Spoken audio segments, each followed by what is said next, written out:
Yan, lakad-lakad na naman tayo. So, nakapayong po tayo ngayon at napakainit. So, kailangan nating pumunta doon sa church, sa bus station. So, yan yung mga lalakarin natin papuntang bus station. So, wala tayong sasakyan ngayon. So, God bless po at continue to go on sa ating Panginoon. Continue na manalangin. Continue. Minsan talagang dumarating po tayo sa parang ang hirap, no? Parang mahirap worship, mahirap mag-pray. Parang hindi mo alam. Dumarating tayo sa mga ganoon, but we need to go on. At mag-pray lang tayo at manumbalik sa ating Panginoong Diyos, no? Talagang dumarating tayo sa mga pagsubok, sa mga trials, marami tayong mga dinadaanan. Pero ang kagandahan is hindi tayo pinapabayaan ng God.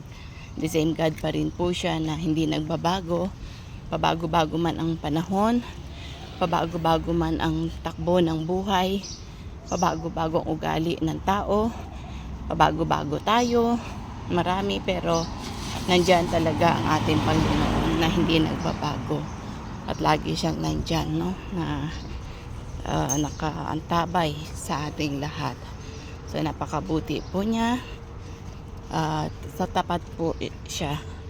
At ano man yung mga balita, mga narinig natin, mga dito sa kamunduhan, talaga it will happen kasi malapit na po dumating ating Panginoon. Kailangan na ma-fulfill yung salita niya, yung kanyang yung Bible, yung mga prophecy. Kailangan na mangyari po yan, no? Para matupad at darating na po ang ating Panginoon. Nawa na tayong lahat ay ready. At tayong lahat ay madatnan niya na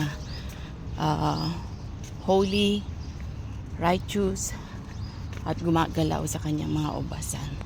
So, yun lamang po yung aking may share ngayon. May the Lord God bless you and bye for now.